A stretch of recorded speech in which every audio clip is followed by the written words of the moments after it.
Добрый день, друзья! Сегодня будет очень увлекательный мастер-класс. Он будет полезен для тех, кто совсем не умеет рисовать. Я покажу, как можно перевести на холст абсолютно любое изображение. С помощью этой техники вы сможете перевести любимые фотографии питомцев и сделать замечательный индивидуальный подарок для своих близких. Работу я буду делать на холсте размером 50 на 50. Также мне потребуются акриловые краски, специальный трансферный клей, с помощью которого я буду переносить изображение, и немножечко декора, но здесь уже по желанию. Для основного цвета в картине я выбрала серо-голубой тон акриловых красок. Полностью покрыла холст, не забывая прокрасить торцы. Далее я буду делать акриловую растяжку из 4 цветов. Для этого мне потребуется 4 цвета. Цвет фона серо-голубой, более яркий голубой насыщенный цвет, черный и белый.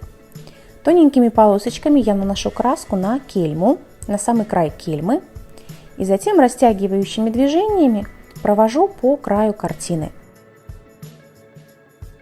Эту технику я сама делала впервые, поэтому с первого раза, конечно, у меня не получилось. Но это совсем не страшно. Я повторяю движение и делаю ровно ту растяжку, которая мне понравится, ту цветовую гамму, которую я задумала. В самом начале я положила небольшое количество краски, и мне не хватило растянуть ее до конца. Кельму надо держать абсолютно параллельно поверхности, и нажим должен быть очень слабый. Когда у меня не получилось в первый раз, я дополнила краску на кельму, доложила нужные цвета. У меня получился темный оттенок, поэтому я добавила белого и голубого. И с третьей попытки у меня получилась такая очень красивая акриловая абстракция. Главным героем моей картины является Владимир Высоцкий, поэтому я решила добавить небольшое количество нот. От предыдущего проекта у меня остались ноты, которые я порвала на кусочки и края опалила зажигалкой. Намечаю будущее расположение нот и с помощью клея ПВА приклеиваю их к поверхности. Чтобы ноты очень хорошо ровно приклеились и бумага не вздулась, с помощью резинового шпателя выгоняю излишки клея и воздуха с поверхности. И дальше даю клею и бумаге хорошо высохнуть. Дальше я буду работать с переносом изображений. Для того, чтобы протестировать, как работает клей и попробовать на небольшом участке, я вырезала тоненькую полосочку нот, промазываю лицевую часть, там, где непосредственно рисунок расположен, клей. Небольшое количество клея также наношу на полотно и приклеиваю бумагу рисунком вниз. Оставляю просохнуть минут на 30-40, чтобы клей высох. И дальше с помощью воды и пальчиков начинаю скатывать верхний слой бумаги. Он очень хорошо уходит, а рисунок остается на поверхности. Работа достаточно трудоемкая, потому что площадь хоть и маленькая, но скатать бумагу надо очень тщательно, чтобы не осталось ее следов на полотне.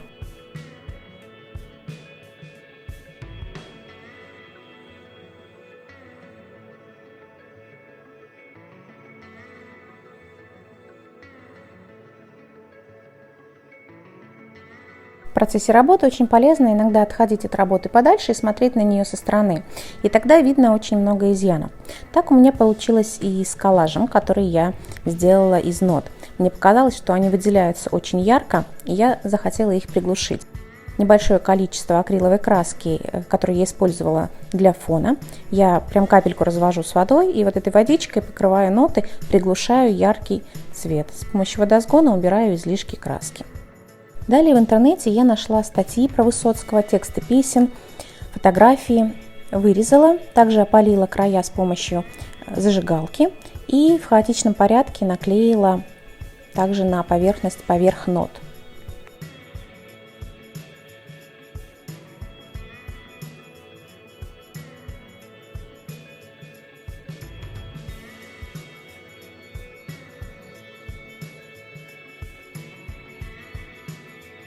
Все должно хорошо просохнуть, и можно приступать к следующему этапу. Итак, мы проверили наш клей на маленьком отрезке, поэтому сейчас можно уже переводить большое изображение. Важно помнить, что все изображения переводятся картинкой вниз и будут отображены зеркально. Если вы так же, как я, будете делать портрет, то заранее выбирайте сторону, в которой будет смотреть лицо человека. Сейчас очень много графических редакторов, и любую фотографию можно легко перевернуть, отобразить в другую сторону. Выбранную фотографию вы делаете черно-белой, печатаете, убираете, обрезаете лишний фон, чтобы не делать лишнюю работу. Покрываете клеем рисунок с лицевой стороны и небольшое количество клея наносите на само полотно. Желательно клей нанести ровным слоем, а не так, как я нанесла мазками. Из-за этого у меня потом были трудности при скатывании рисунка, и в некоторых местах рисунок даже порвался. То есть бумага легла настолько плотно, некрасиво как-то у меня получилось, и в некоторых местах она порвалась. С помощью резинового шпателя я хорошо разглаживаю поверхность и оставляю до полного высыхания минут на 30-40. После того, как клей полностью высох, начинаю скатывать верхний слой бумаги. И здесь происходит самое настоящее чудо. Проявляется рисунок. Для тех, кто не умеет рисовать, это на самом деле очень интересная техника, которая поможет рисовать любые изображения.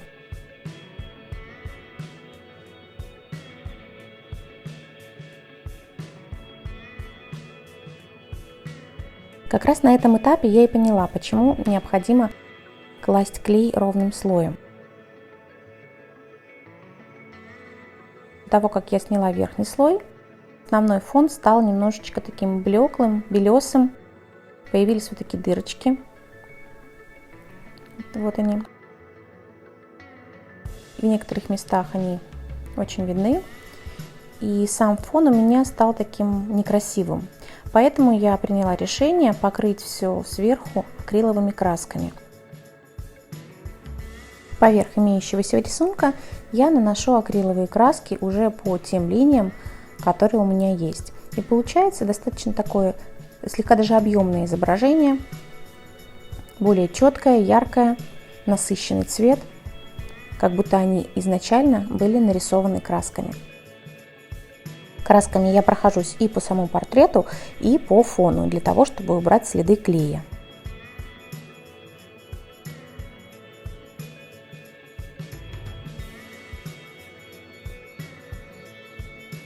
Видите, насколько ярким стало изображение после акриловых красок относительно того, которое было переведено с бумаги. Итак, вот мой референс. По-моему, получилось очень похоже.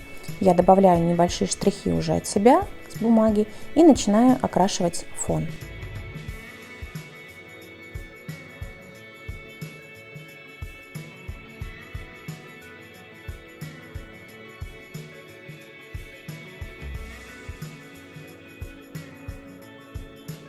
Ну и в завершении мне хочется как-то немножечко смягчить эту линию между коллажем и портретом, поэтому я провожу кисточкой с акриловыми красками и дальше с помощью полимеризатора размываю эту краску и даю ей тихонечко стечь.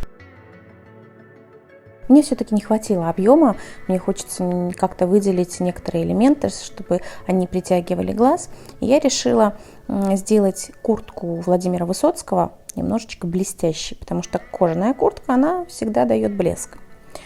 Владимир Высоцкий личность очень брутальная, и мне захотелось добавить этой брутальности и в картину тоже. Небольшое количество эпоксидной смолы я развела практически 20 мл, совсем чуть-чуть, и с помощью кисточки я наношу ее на поверхность. Эпоксидная смола имеет свойство очень растекаться, поэтому я наношу очень аккуратно и смотрю, чтобы она не заливалась в те места, где быть ее не должно. Забыла сказать, что для того, чтобы эпоксидная смола приобрела черный цвет, я добавила туда небольшое количество черной акриловой краски. После того, как я окрасила куртку, у меня уже практически потянулась рука в сторону портрета и волос, но я вовремя себя остановила. Это самое главное — остановиться вовремя, чтобы ничего не испортить.